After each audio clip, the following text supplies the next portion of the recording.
Okay, I'm here. I know I am late. I will explain why I am late. What's up, Dylan? How you doing? How was your first day? This is our brother Dylan. Your first day in college was today, I believe. So, how'd that go? How was everything? Or we can talk if you don't want to say it like right here, right now. We can talk a little bit how'd that go? How was everything? After this video. But there's a couple things I want to discuss. Number one, let me explain.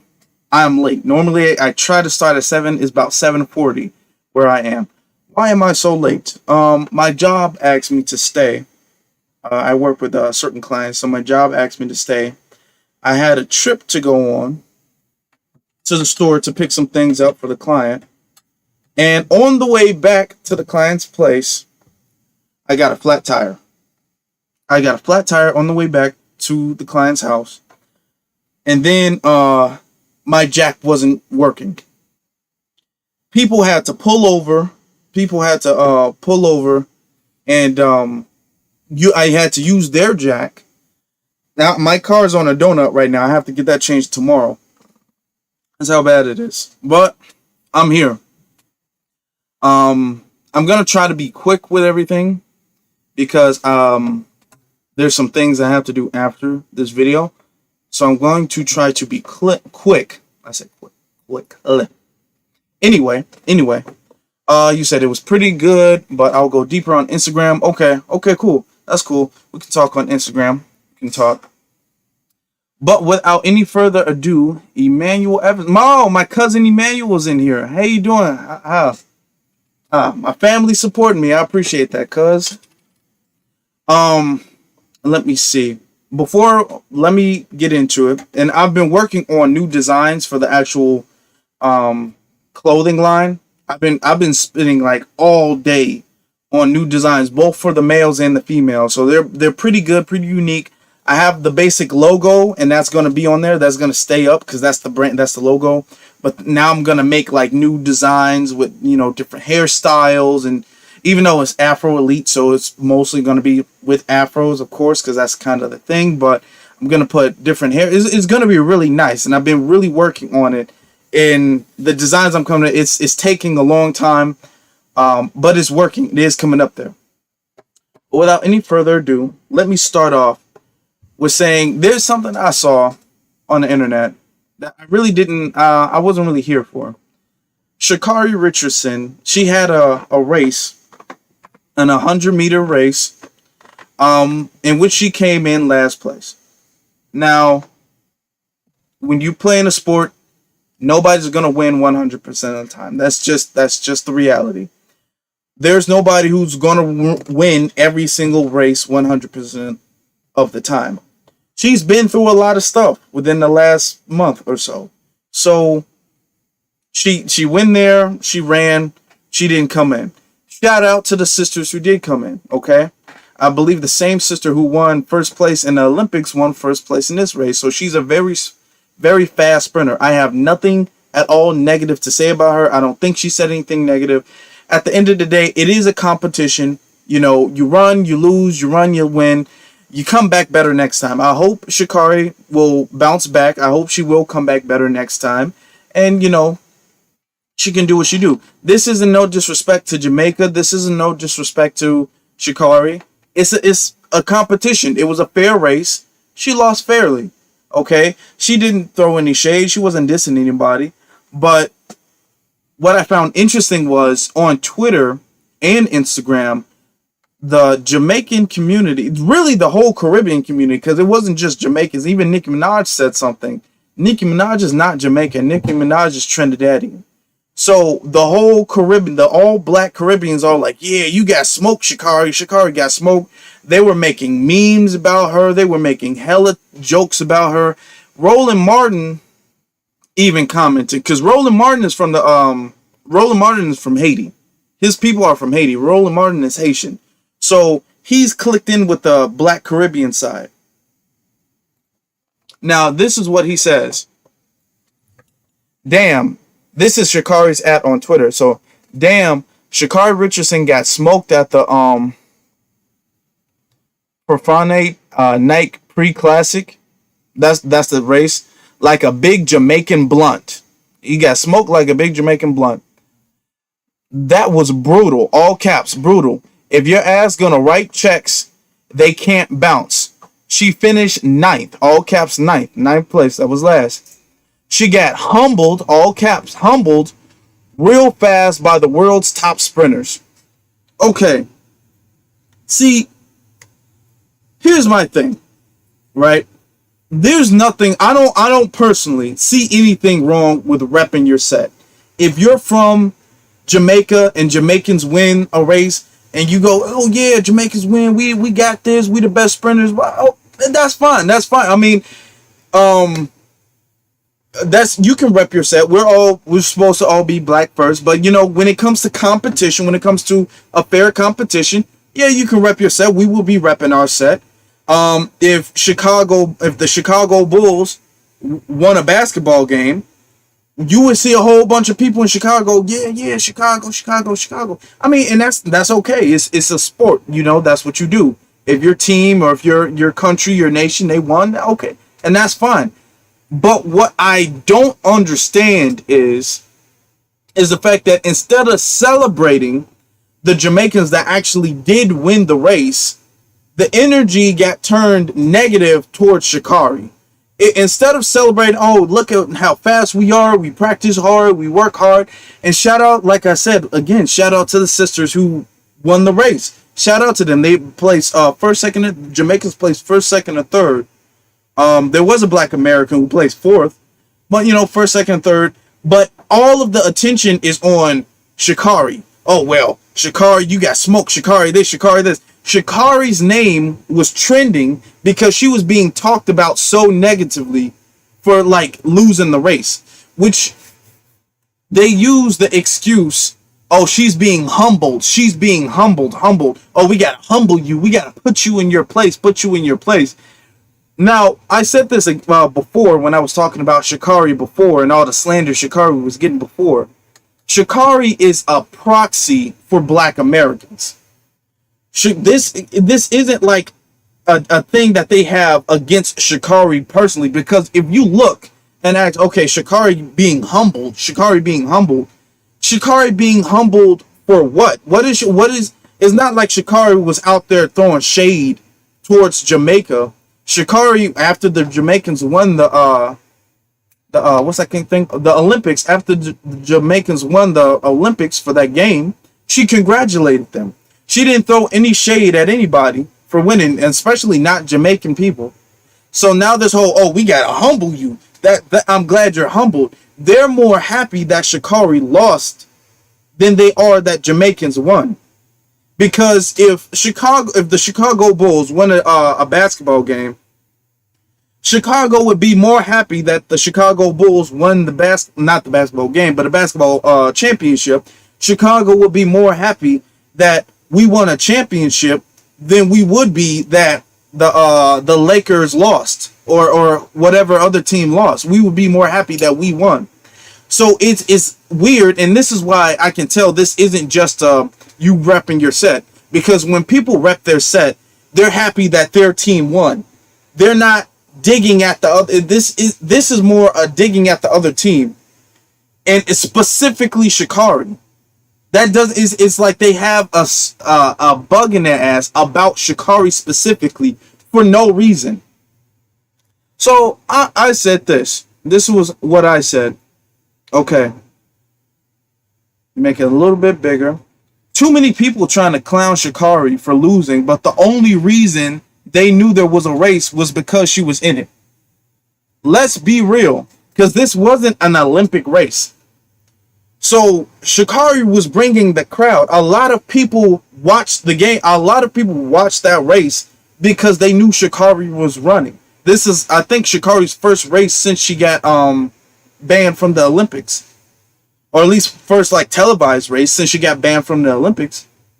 So people were tuning in to see Sha'Carri.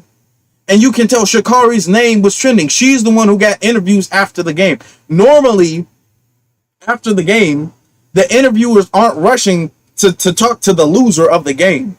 She came in last place, but she's the one the reporters want to talk to. She came in last place, but she's the one whose name is trending on the internet. So look, all this energy towards Sha'Carri, and I mean, some is good. I've seen a lot of people supporting her, saying, you know, just try better next time. Just, you know, do better next time. And that is sport. You got to do it. Do better next time. But the hate is kind of representative of how the, excuse me, is representative of how they feel towards us in general. Because it would be no, now, if Sha'Carri was not a black American, if Sha'Carri was another Caribbean, let's say Sha'Carri was like Trinidadian or Haitian, they wouldn't have put that pressure on Sha'Carri.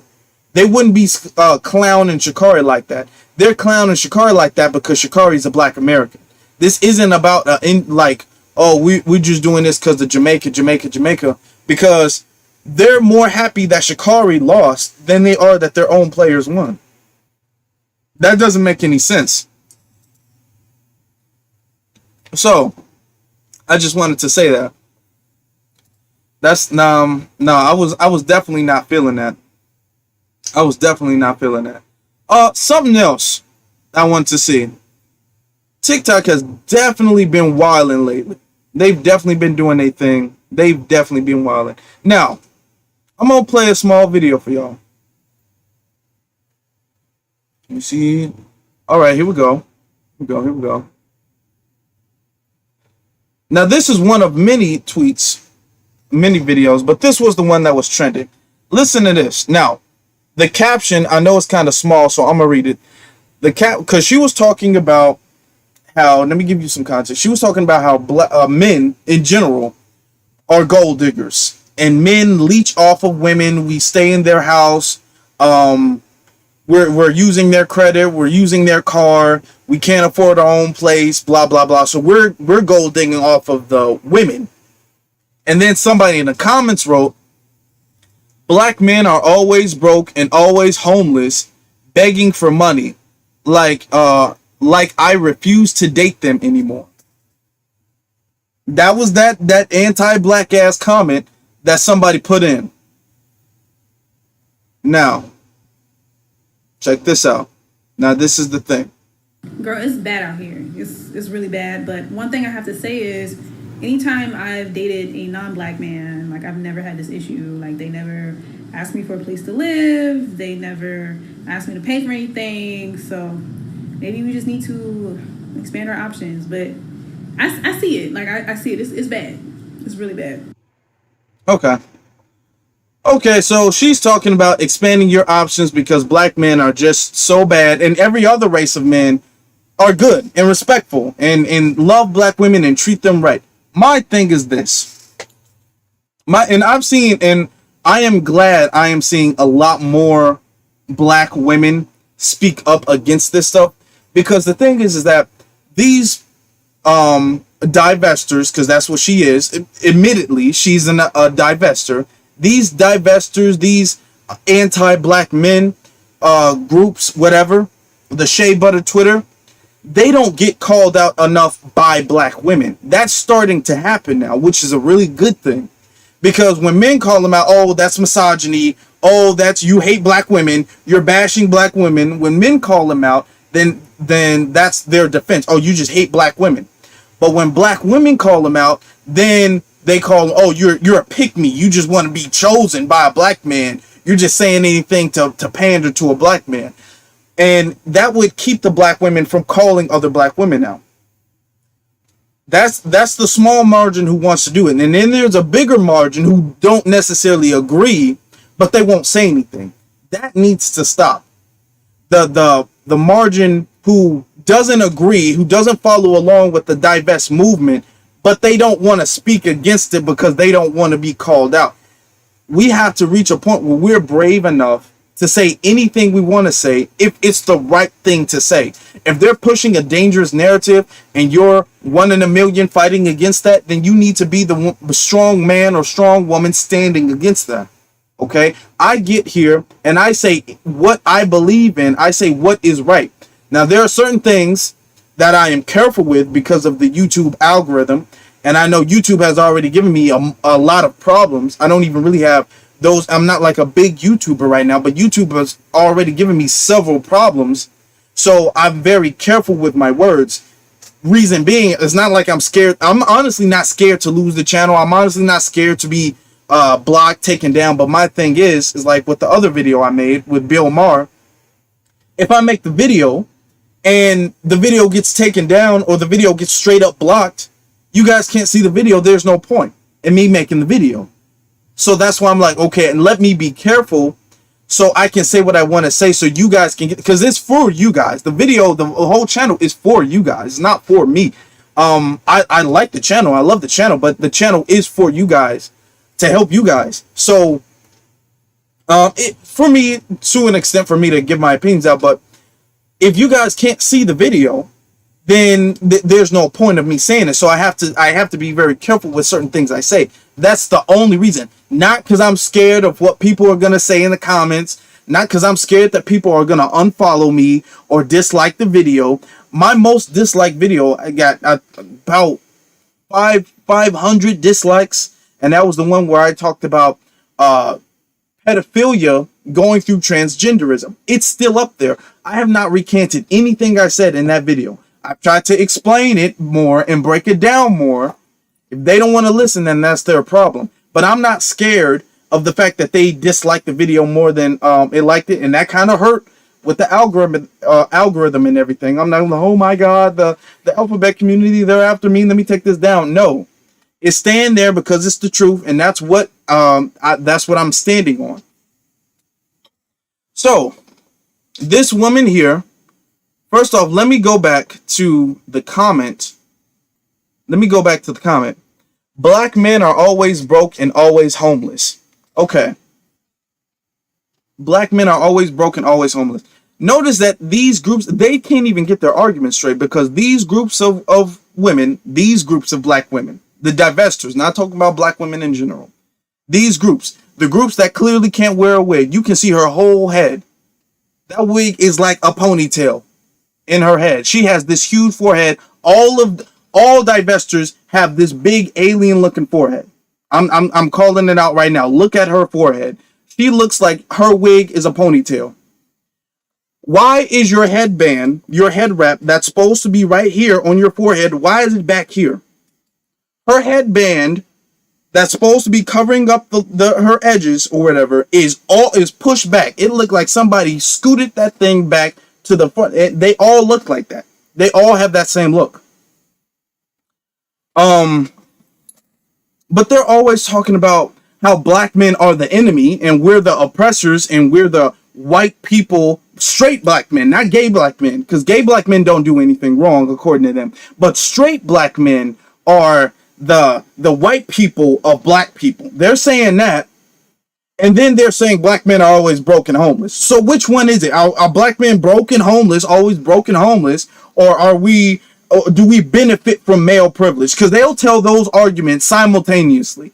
Black men have a leg up for black women because we benefit from male privilege, and then when they're mad, oh well, you're broke. Black men are broken homeless. We need to look for somebody. And when she say I refuse to date them anymore, she's saying I want to find a white man that's on my level, what I perceive to be my level. So that's my thing. They can't even get the damn argument straight. They can't even get the argument straight. Let me read some of the comments here. Let me open this up a little bit. Read y'all comments. It says, but there are many black men, Dylan says, there are many black men who take care of themselves. It must be her finding these bums. That's her fault. That is her fault. That's her fault. Because as black men, we can't say, oh, well, there's no black women out who don't have 3 kids with 3 different men. That's not true. There are no smart black women out there. Are no conscious black. That's not true, though. That's just not the truth. For you to say, oh, the men that I keep dating are broke and homeless and are leeching off of me, when you have whole black men out there who are doing really good in life, and you keep dating the bums. You can't get the black man that's successful. You keep dating the bums, but you don't want to recognize the fact that you are the problem. So you're saying, oh, it's not me, it's just the black man in general that's the problem. They're just not on the black woman's level, and I am the black woman. Yeah, it is. Somebody else says like Gorgo. Gorgo, I think I know who you're talking about. But yeah, with the forehead thing, like Gorgo. Now my biggest thing is this: if you want to divest, which I don't support, but if you want to divest, go ahead. Because in her profile, and I looked at her profile, she talks about protect black women or pro black women, black women lives matter, whatever, something like that. She says. Okay, so you're a black woman who claims to protect black womanhood. But the thing is that when black women get attacked by people who aren't black men, they don't want to say anything. Look at this. Oh, no, not that one. My fault. I'm going to talk about that a little bit later. I'll put that on Twitter. But look at this. He was just like so fucking horrible to me, and he just treated me like a stupid black bitch. Hold on. Let me take this back. Where he was just like so fucking horrible to me, and he just treated me like a stupid black bitch. And it was like so painful for me, and everybody was like, well, you're the fucking dumbass because you stayed, and you're just a stupid black bitch because you let him treat you like one. And like, I know that the situation was my fault because I should have just left, but like, it really fucking hurt because like I had sex with him and he basically just like used me for sex. He was like white. She is Oh, okay. She. I was about to say. I wonder when she talks about his race, but yeah, this is a white guy. He was like white guy in a frat, and so basically, I ended up seeing him at Target when I was there with my old best friend, like at the time, and he wouldn't look me in the eyes. He wouldn't say anything. It was like he was ashamed of me and just like embarrassed. Which is like how most people get about me, and it was like so fucking painful. And so I stood up for myself and said what I needed to say to him, and he ran away from me when I was speaking to him. And my friend was like, that's humiliating, like she was like, you just embarrass yourself, and like that's pathetic for you as a black woman to do something that stupid. Okay. This is what and I've said this before. Black people who date outside their race, they secretly hate themselves. And if you're a black person and you're searching for somebody outside of your race, that is because internally you have anti-blackness in deep down in your heart and in your subconscious. You secretly hate yourself. That's really what it is. And I stand on that. I said that before years ago, and I stand on that. Look at how she's being treated by this white dude, and the same video. Now let's go back where she was, the other video where old girl was calling black men bums. She was the one saying black women need to divest and find a higher quality male because black men are always broke and homeless and black men are bums. And when you date a white man, everything's better. Now when she say when I date other races of people, they mean white. They mean white people. That's the thing for white people. They might date other races, but they're talking about white people because they want that slave play, zaddy, slave master thing. Now, when it turns out like this, because white men really don't care about black women like that, despite what they claim, despite what they try to convince you, white men don't care about black women like that. So where are the protect black women people? Where are the, we protect black women, protect her feelings and all that. Now, if this was a black man, and I said this on Twitter, if this was a black man, it would go viral. This would have been a viral thing. You would be having a whole bunch of divestors talk about, see, this is why black men ain't shit. This is, black men are the weak, straight black men, because remember, we said gay black men can't do anything wrong. So straight black men are the weakest link. Straight black men are terrible. Straight black men this, straight black men this. Oh, we need to find a zaddy. We need to find a white man. White men don't do this to black women. Now, those people who claim, oh, this isn't about liking white man. This is just about a black woman finding peace. A black woman finally being treated right. Right? That's what they say it's about. But when a black woman is mistreated by a non-black man, they don't say anything. I just want you guys to notice that. When a black woman is being mistreated by a black man, that's going viral. That's the quintessential example for why black women should abandon black men and date white men and sleep with just just hoe out for white men. That's their example, their reason, because a black man did them wrong, and then we'll go viral. We the weakest links, blah blah blah. But when a white man, or in it, just in general, a non-black man, but especially a white man, mistreats a black woman, just like I said in my the other video, where that white man had his girlfriend in his house just decaying for 7 months. He had her in his house decaying for 7 months, killed her, had her in his house for 7 months, and the neighbors had to call the police because the stench was so bad. Like, what, does he have a dead animal in his house? What's going on? And the police found his ex-girlfriend, well, I guess girlfriend, ex-girlfriend, whatever. But you didn't hear the whole protect black women. You didn't hear them saying anything about that. So, because they don't say anything when a white man does anything bad to a black woman. The only time you hear the protect black women is against a white man, a black man. A black man a straight black man, because I've seen videos of gay black men beating black women up and they don't say anything. Only when a straight black man does something is, girl, you got to protect yourself. Black women out here, we the only ones out here doing anything. A black man, he a bum, he homeless and oppressive. Like, oh, okay. We have male privilege, but we happen to be homeless too. For something like, we just can't get it together. That's my issue. That's my issue with the whole divestors thing, with the whole protect black women thing. Like, okay, so protect black women, but not from white men though, who do black women the worst.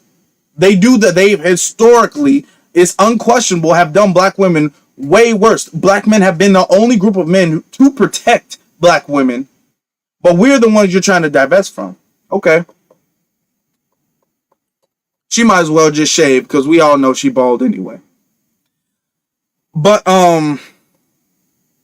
let me read this comment before I go to this video. Let me see what our brother Dylan says.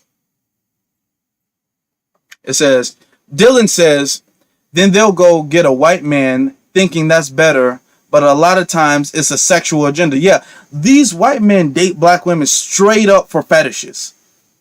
They straight up fetishize. Oh, I get to that. Mind you, I want you to pay attention. They don't really marry black women.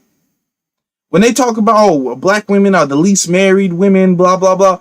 So that's why we need to date white men. White men ain't trying to marry. They're racist. They're not trying to marry black women. They'll sleep with black women all the way up until, okay, well, I want to start a family, so let me get a white girl.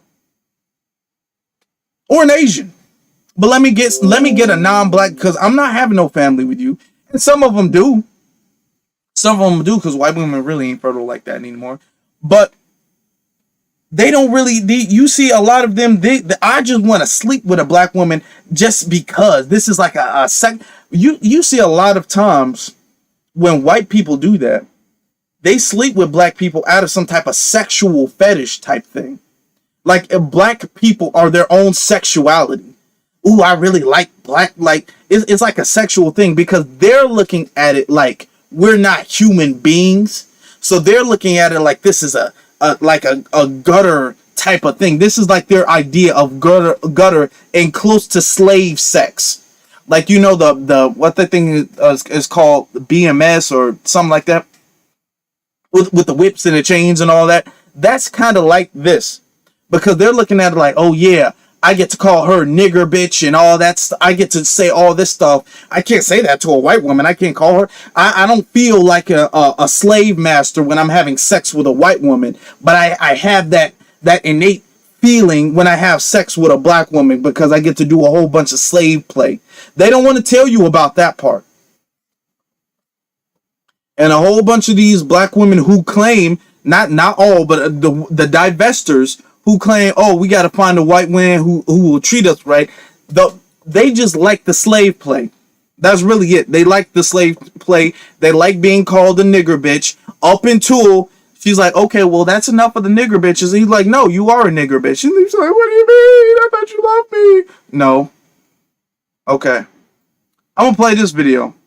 I saw this. I posted it on Instagram, not Instagram, Twitter. Let me play this woman, and then I'm gonna break down what she said. No, because this comment made me remember something. My dad. Oh, hold on. Let me, because she was replying to a comment, and the comment says, "I just want reparations from white people." No, because this comment made me remember something. My dad asked me a very thought-provoking question one time. He was like, if every single black person who was affected by slavery received $30,000 in reparations, would you take it? And of course, my first thought was, of course I would fucking take that shit. But then he explained that he would not. And I was like, you must be rich. But then he told me that it's because if he ever accepted reparations from white people, they would think that the slate is cleared. They would think that any wrongdoings that they have ever done, anything that they have ever done to us, then, middle, now, whatever, would be wiped away. And that we can no longer complain. We can no longer say anything because we got our reparations, so shut the fuck up. And when I thought about that, I was like, you're right. Keep the reparations. Okay. Now, I'm not going to drag her. I'm not really going to drag her. But I'm going to play it back. Because she looks, and the only reason I'm not going to drag her is because she looks young, and her parent, clearly her dad, is influencing this. This is very illogical. And I'm going to break it down. No, because this comment made me remember something. My dad asked me a very thought-provoking question one time. He was like, if every single black person who was affected by slavery... Okay, right there. Every single black person who was affected by slavery. That's too vague. No, we're not doing affected by slavery. Every single black person who was a descendant of slavery. You don't get the whole I was affected by slavery, because that's a loophole. And I keep warning you guys about these loopholes. That's a loophole. And with that loophole, you can have a whole bunch of, well, you know, I'm black, I'm from the Caribbean, so I was technically affected by... no, we're not doing affected by slavery. You have to have a direct lineage to those people. If you do not, you don't get it. Now, let's go. Received $30,000 in reparations. Okay, $30,000 ain't nothing. That is not anything at all. They owe us, America owes black Americans, foundational black Americans, trillions of dollars in reparations. Okay? Trillions of dollars in reparations. $30,000, that is not maybe for one payment. If it was payments of $30,000, okay, that's something that's doable, I guess. Payments of $30,000. $30,000 lump sum, that's it? No, that is way too low. They owe trillions of dollars to us in reparations. Every single bit of America's wealth is tied to slavery. There would be no America without our work. The work of our ancestors, the work of foundational black Americans, is the reason why America is here. We built the country, we built the government, we fought for the country. Our work is the reason why America is the wealthiest country in the world. Okay? That 30,000, please. Now, let's continue. Would you take it? And of course, my first thought was, of course I would fucking take that shit. But then he explained that he would not. And I was like, you must be rich. But then he told me that it's because if he ever accepted reparations from white people, they would think that the slate is cleared. They would think that any wrongdoings that they have ever done, anything that they have ever done to us, then, middle, now, whatever, would be wiped away. And that we can no longer complain. We can no longer say anything because we got our reparations, so shut the fuck up. And when I thought about that, I was like, you're right. Keep the reparations. Okay. Oh, okay.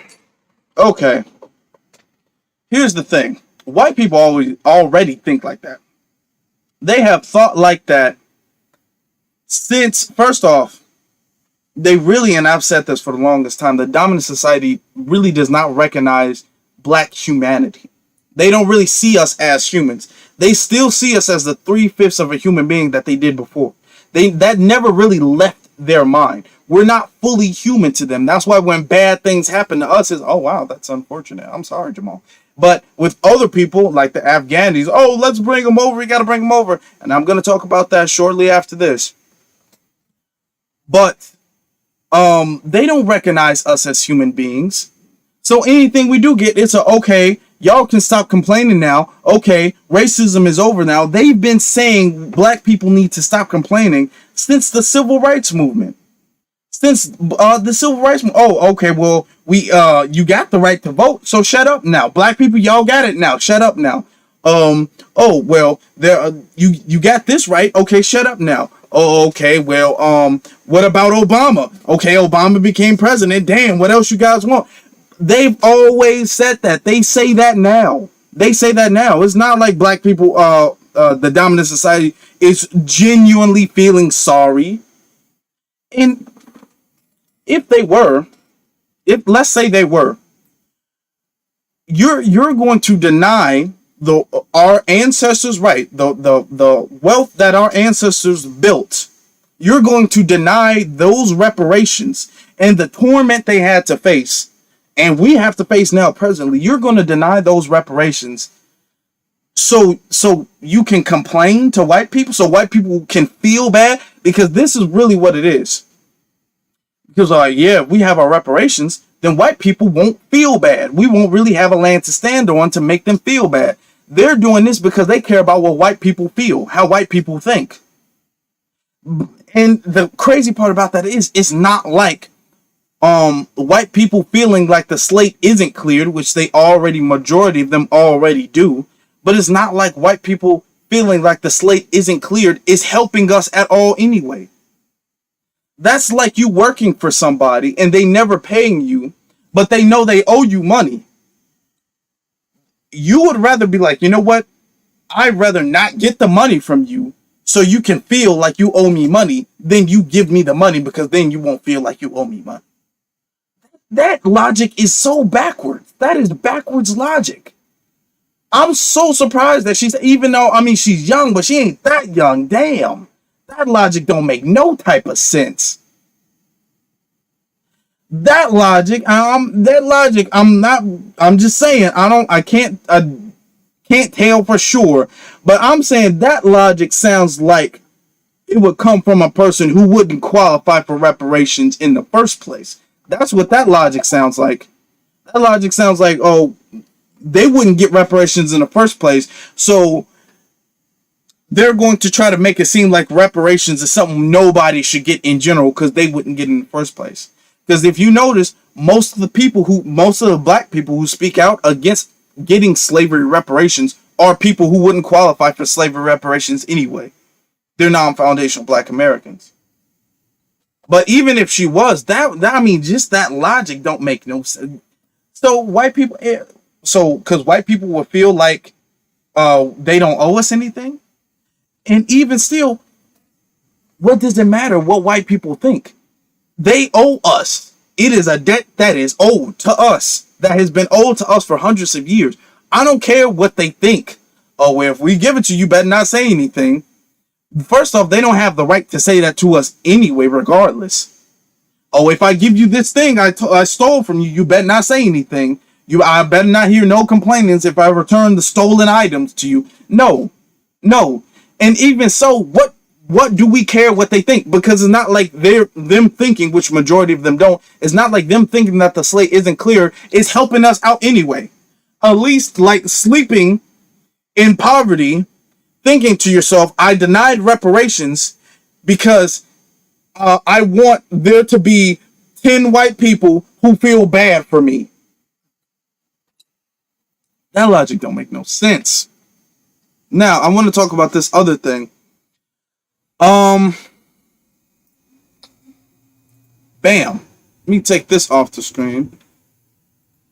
So, this is a picture of Afghanistan refugees on a plane, piled on a shipping plane, coming to a country near you, coming to America.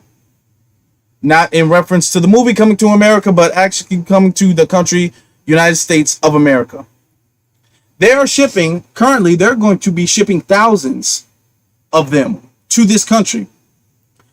They're going to be shipping thousands of them to this country. Why? Because Joe Biden pulled the troops out of Afghanistan, and then the Taliban came and they seized control of the government. Now the Taliban runs the government now. That's an official thing.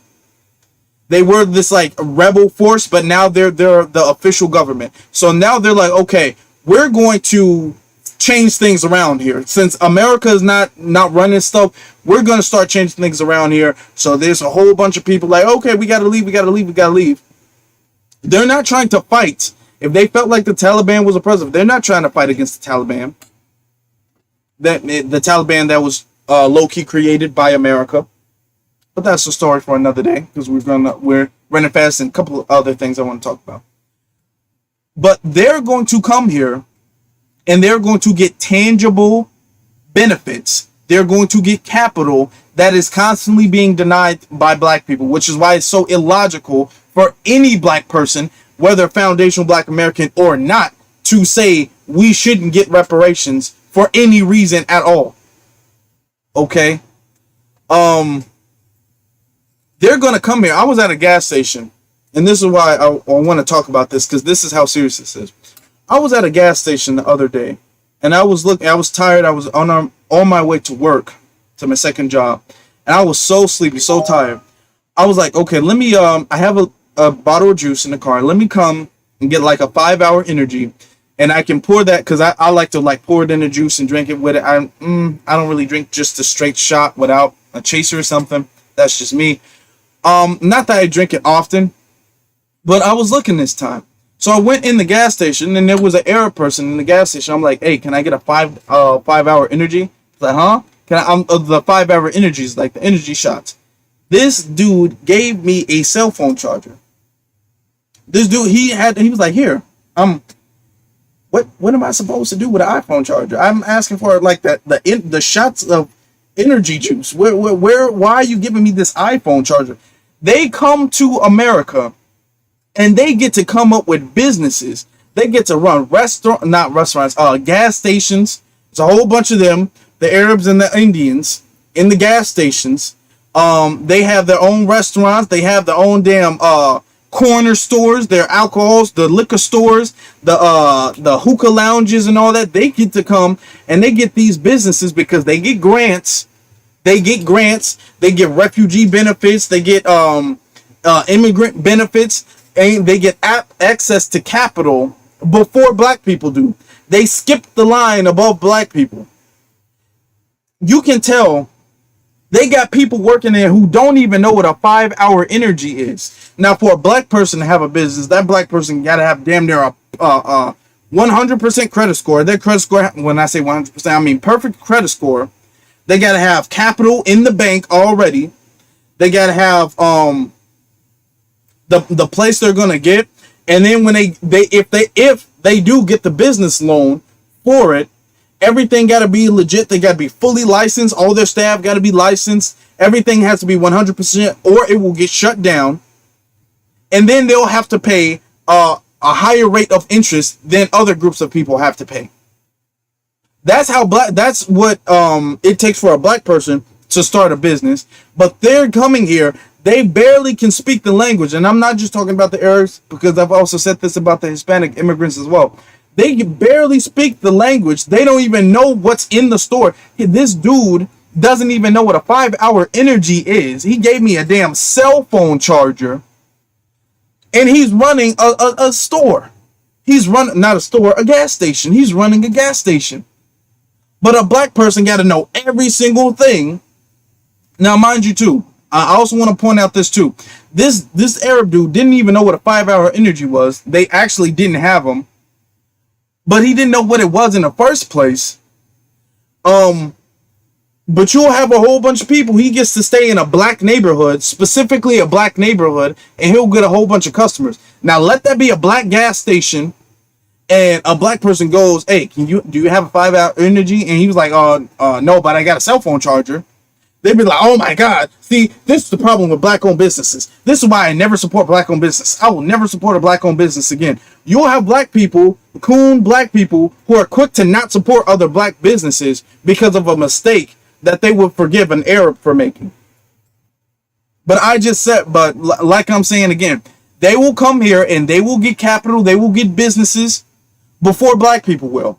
They will get whole grants. You don't have to pay grants off. You do have to pay loans back. They will just get whole grants. Here, just take this gas station. Just take this hookah lounge. Just take this liquor store. As long as it's in a black community, just take it. Stuff that you don't see in your community when you go over to their gas station, when you go over to their corner stores to get your chips or whatever. When you go there to get your stuff, they take that back to their Arab restaurants. Their Arab neighborhoods. You don't see that in your neighborhoods. You don't see that. So, let me say something else.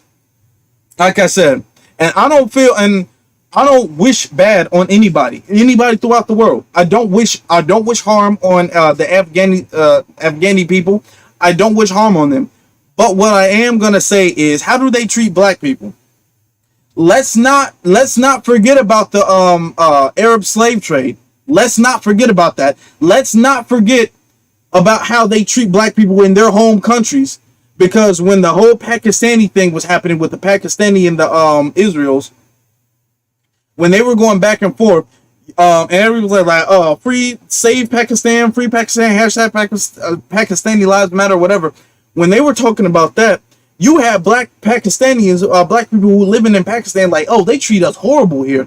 The caste system that Arabs have, and this isn't necessarily a reflection of the religion Islam. This is talking about the Arab culture in general. The caste system that they have, they don't treat their dark-skinned people good at all. They do not treat them good in the Middle East. They don't. They don't treat them well whatsoever. You have videos of black Pakistanis be like, yeah, they treat me horrible. They treat me horrible in here. So are the Indians, the people who come over here and run in the gas stations and stuff. They treat them horrible. So black people, y'all can save your tears because they're not crying any for the earthquake that just happened in Haiti. Speaking of the earthquake that just happened in Haiti, you don't see Joe Biden taking planes, shipping thousands of Haitians over to America because they need refuge because they just had a tremendous earthquake after their president was mysteriously assassinated. I'm just saying, it's a lot of sus stuff happening in Haiti right now. America's looking, I don't know, America, but they're not like, oh, we gotta help Haitians. We gotta help Haitians. Not a single bad thing that can happen in Africa will they be like, okay, let's just massively ship Africans to America. They won't do that. Oh, when you're black, oh, you gotta go through the 100% vetting process. I don't care what type of emergency is going through. The whole continent of Africa can be sinking to the ground, and they'll be like, oh, well, we can't just be taking Africans, not the black ones. We'll take the white ones in South Africa, but we can't, or the Asian ones who are trying to colonize Africa, but we can't take black people and just ship them off to America. No. But they'll do that to every other race. They'll do that with the Hispanics. They'll do that with the Arabs. They'll do that with if white people, if they had something going on in Europe, they'll do that with them. Oh, they'll save everybody but a black person. And two, aren't we still in a global, I don't know, but aren't we still in a global pandemic though? Aren't we still in a global pandemic? Don't you think it's kind of dangerous to be having a whole bunch of unvetted people, unshotted people? And I got to be tricky with the words because the YouTube algorithm, they calculate everything I say, every word that comes out of my mouth. YouTube algorithm reads those words. That's why there's captions. That's why there can be captions in a video, because every video that's loaded to YouTube, every word that is said in that video is calculated through the algorithm. That's why there's captions in the video. So if I say what I want to say, then the YouTube algorithm will check it. But we're still dealing with a global issue, and those people have not taking the medicine that they're requiring now, damn near requiring for black people to take and blaming black people to take that, because you got Fox News talking about, oh well, really the problem why it's so bad is because of black people. That Fox News is blaming black people for the spread of the issue, despite the fact if you look 2020 spring break, you'll see a whole bunch of white people out in the beaches. They don't have their mask up. Do you guys remember this? Ain't none of those people, thousands of them, none of these people had masks on, all bunched up together. And you notice how nobody's blaming them for any certain spread. But they'll blame black people, though. They're like, oh, it's because you guys are not taking this needle. You're not taking the needle. So that's why. It's black people's fault. Them damn niggers. It's your fault. But they don't do that to nobody else. When we were saying the thing about Asians, they were like, oh, you can't blame this on Asians. You can't blame this on Asians. You can't say this is Asian flu, Asian nothing. But you can say that about a black person, though. But these people are non-needled, unneedled, unvetted. You don't know if they got criminal backgrounds. You don't know what's going on with them. Just take them to America. And where will they be? They ain't putting them in the white community. Or if they do, this is their way of gentrifying black people even further. This will help with the gentrification process. This will help with the buffer class, because a lot of these people will identify with white people. They will come in and they will start voting Republican, and they will start identifying with black people. This is their way of Joe Biden saying, oh, I can't give you guys reparations because we got to deal with this thing in Afghanistan. Every single thing Joe Biden comes up with is a bigger priority than black people. Everything. Oh, well, what about Afghanistan? We got to take care of them. Oh, let's give Afghanistani people who are not citizens in America. America is not in any way obligated to help these people whatsoever. They're obligated to help us, but they're not helping us. They're going all the way to Afghanistan to help them. They're going all the way to Afghanistan to help those people.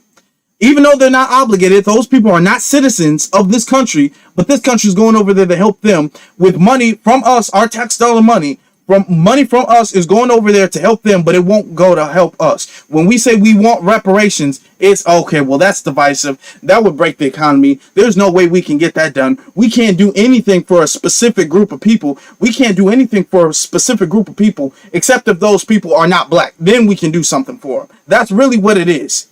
We can't do anything for one specific group of people, which is only black, which are black people. That's what it is. Now, let me see something.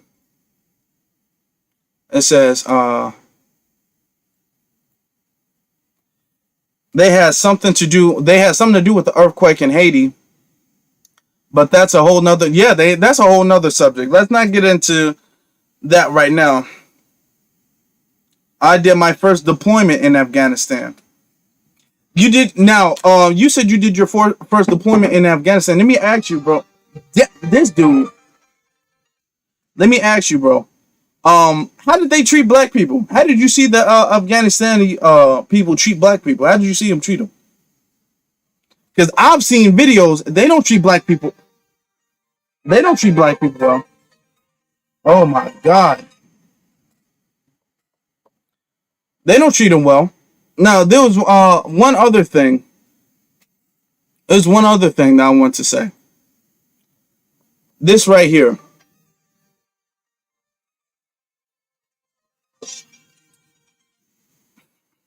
Let me put my phone on let me put my phone on silent, because damn. Okay. This right here. Let me pull up this video.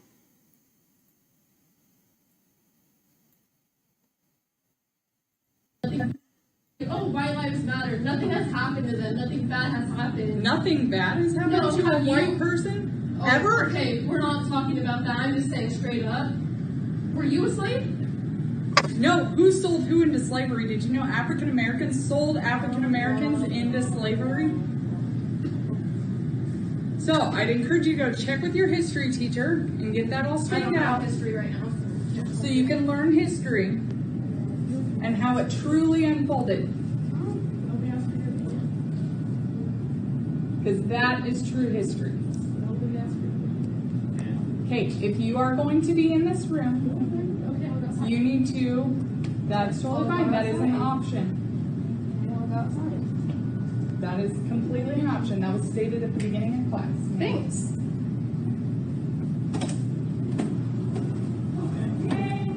Okay, so this girl is now. This is the These are the people that we have teaching black people, and something else I saw was interesting.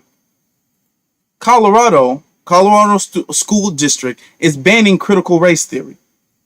Now, when I told you after the thing I did with Texas, when I told you it wasn't going to just stay in Texas, I said it was not going to. This Texas was going to be one of many states that do this. Texas does it.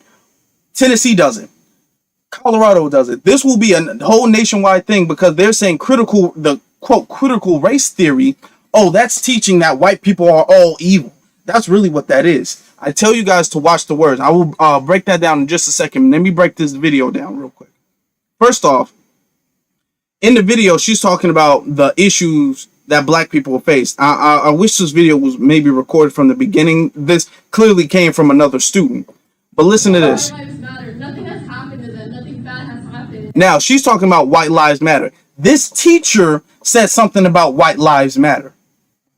Nothing bad has happened No, to you. Now, nothing bad has happened to a white person? Nothing bad has happened to a white person? That's okay. That's that disingenuous confusion thing. Black people, do not play like that debate I had with Matthew. Don't let these white people trick you up into semantics and playing dumb games. White people know they have not been through nearly half the problems that they have put black people through. They know that for a fact. They know for a fact if injustice was happening to them, it would the world would have a different reaction than they do when injustice happens to black people. That is put on to black people. Nobody's oppressing white people. You don't see black cops killing white people, white kids, busting in their house and shooting them to death, but you see white cops doing that to black people. So nothing's bad has happened to it. No, this is not an individual thing. Nobody's saying every white person is born rich, every white person has a great grand life. We're saying in comparison, white people do not face systematic oppression, systemic and systematic oppression of white supremacy. White people, that's not a problem. There's no white person in America, in the world, who's to say, man, white supremacy really got me down today. No, not one of them. So then she's going. White person? Oh, Ever? Okay, we're not talking about that. I'm just saying straight up. Were you a slave? Now, were you a slave? No, and look at how she deflects the question. Look at how she deflects the question. Who sold who into slavery? Did you know African Americans sold African Americans into slavery? No, first off, no. African Americans, black people were not considered, and I don't necessarily use the term African Americans, but black people were not considered African Americans until America. And that didn't happen until 1764, I think. Sometimes I get the dates myself. That didn't even happen until black people had already been in America. What she's talking about is Africans selling their slaves to Europeans in America, which is technically is a topic for another video. That's a whole nother topic for another video. But that's irrelevant. That is completely irrelevant. Who sold who, and so what? Does that justify what the hell white people did? That has nothing to do with anything. That's not a justification at all for what white people did. That is not a justification whatsoever. And see, were you a slave? Because she's comparing grievances. She's comparing the grievances between black people, what black people have had to deal with, and what white people have had to deal with. So she's saying, okay, well, it's technically your fault, though. It's technically black people's fault for being in that situation. Now, I can make the whole African selling to Europeans. That could be a whole nother video. But this is the the anti-black racism that we have to face in these schools while they're banning critical race theory. Now, let me talk about that for a quick second. The thing is that we have to watch the words that we use. We have to watch the words that we use, which is why I talk about white supremacy, because white supremacy has a solid, clear definition. That's why I say we need to use words that we know the meaning of and that are they're not up for interpretation. Like minority, that can be anything. Don't use words that can be this time, this time, this time, this time. There's no theory about white supremacy. White supremacy is not a theory. We've already said that multiple times. It's not a theory. What they're doing now is they're saying, oh, well, critical race theory, that's teaching that all black people are oppressed by every white person and that all white people are evil. Black people do not teach that all white people are evil. That is not something that we teach. We recognize white supremacy, and when we say, okay, there are biases ingrained in America, they say, oh, that's critical race theory, so we can't teach that.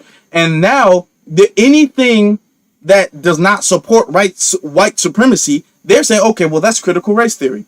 So if you say the KKK, like Texas did, if you say the KKK was morally wrong, oh, that's critical race theory. So you can't even say that. So if you say any bad thing, anything that happened to a black person was bad, oh, that's critical race theory. So we can't teach that. The reason why they don't want to teach that in a classroom is because they want to get back to the point where they're openly calling you a nigger, just like they were in the damn 1940s, 50s.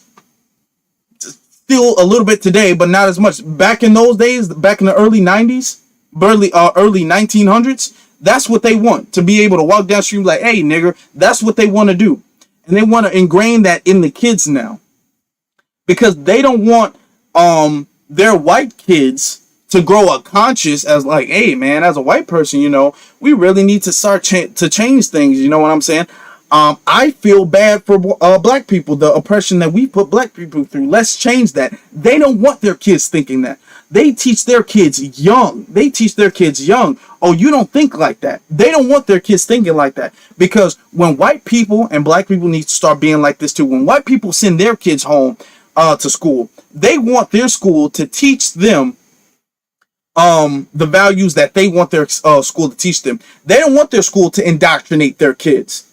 Black parents need to be like that too. The second we see something that we don't agree with, and some black people are like this, but the second we see something we don't agree with, we need to be on their school board's ass. Because white people are like, oh, you're not going to teach them not to say the damn N-word. You're not going to teach them that. They don't want their kids being taught that racism is really bad. How many I don't know personally, but there's a lot of white people who are like, oh yeah, my grandpa was racist. My grandpa told me not to have black friends. My parents told me not to do this with black people. They want them being taught white supremacy at home. So, and then they don't want that to go from home and then go to school and being taught the opposite. They be damned if the grandpa said, hey, don't hang out with niggers, and then school teaching you calling a black person a nigger is wrong. They don't want that.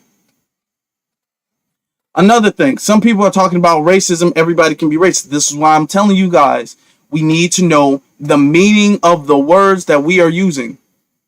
So, I'm going to actually look up the definition.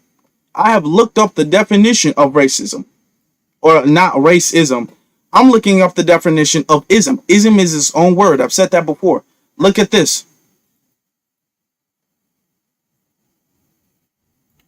Actually, let me make this a bit bigger. Look at this.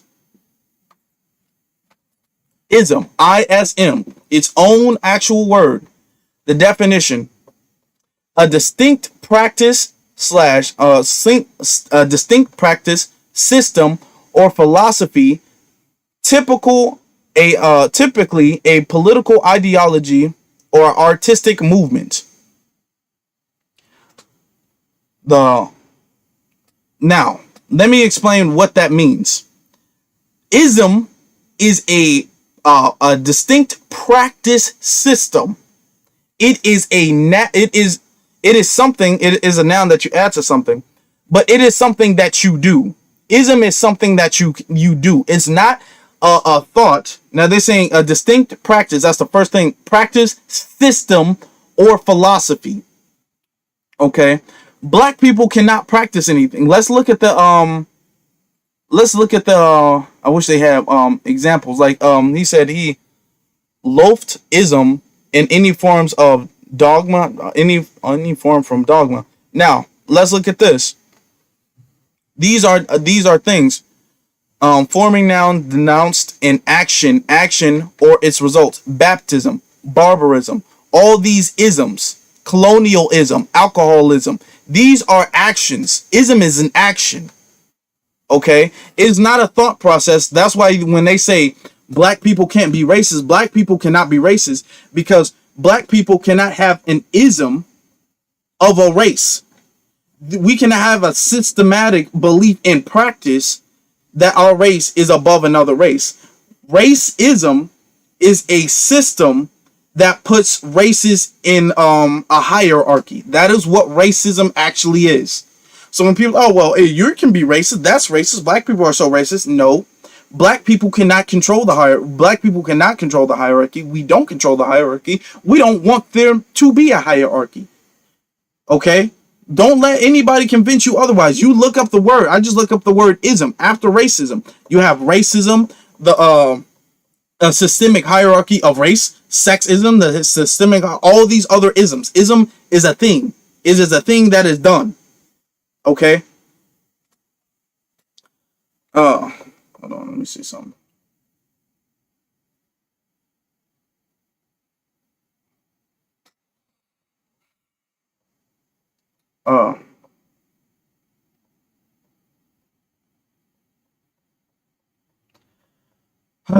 All right, but but that was it. That was it. Let me get to this phone. My phone been blowing up. Let me read y'all comments right before I get out of here. My phone been blowing up. Oh, thank you very much for everybody being here. Thank you very much everybody being here. It says the Afghans were incredibly dark, who are incredibly dark.